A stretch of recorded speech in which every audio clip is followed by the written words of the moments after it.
आज किस्सा उस नेता का जो ना कभी मुख्यमंत्री बना ना मंत्री, लेकिन सीधा देश का प्रधानमंत्री बन गया। लेकिन दोस्तों याद रखो, जिस तरह मैं समझता हूं सरकार बंदूक की गोली पर लोगों की भावनाओं को नहीं बदल सकती, उसी तरह से देश के नौजवानों याद रखो, कोई भी सरकार जो बंदूक की गोली के सामने झुक जाएगी वो सरकार अपने कर्तव्य का निर्वाह नहीं कर सकती। एक ऐसा नेता जो जब बलिया पहुंचा तो रो पड़ा और जब प्रधानमंत्री पद छोड़ा तो कहा, चंद्रशेखर एक दिन में 3 बार अपने विचार नहीं बदलता। तारीख थी 2 अक्टूबर 1984। दिल्ली में उस दिन पूरे देश को हिला देने वाली खबर आई, इंदिरा गांधी की हत्या। देश में सन्नाटा था और उसी सन्नाटे में राजीव गांधी देश के नए नेता बने। साल था 1984 के चुनाव में कांग्रेस ने 400 से ज्यादा सीटें जीत ली, लेकिन राजनीति की जमीन बदलने में वक्त नहीं लगता। और फिर आया साल 1989। राजीव गांधी की सरकार बोफोर्स के शोर में घिर चुकी थी, जनता का भरोसा टूट चुका था और इसी माहौल में सामने आए बीपी सिंह। जनता दल ने कमाल किया, कांग्रेस बाहर हुई, बीपी सिंह प्रधानमंत्री बने बीजेपी और वाम दलों के सपोर्ट से। लेकिन दोस्तों, राजनीति में समर्थन जितनी जल्दी मिलती है उतनी ही जल्दी छीन जाती है।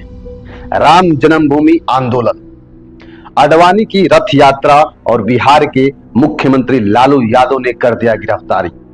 बीजेपी ने समर्थन वापस लिया, सरकार अल्पमत में आ गई और तभी चंद्रशेखर जनता दल से आगे हो गए।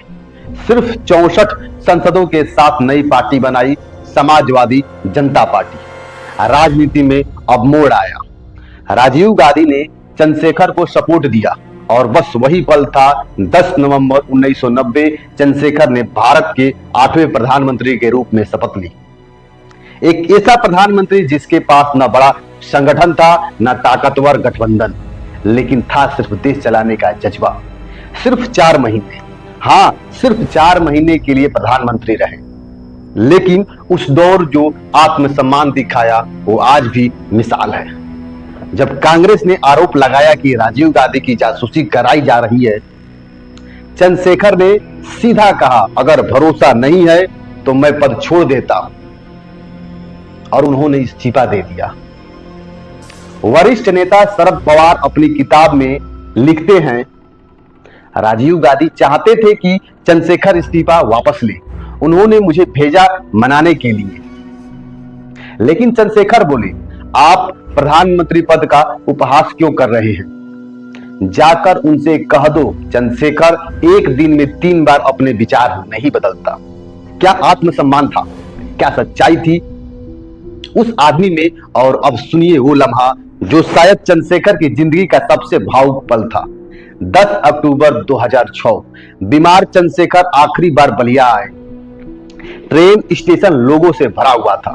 जब ट्रेन रुकी वो धीरे धीरे दरवाजे पर आए। भीड़ को देखकर और फपक फपक कर रो पड़े।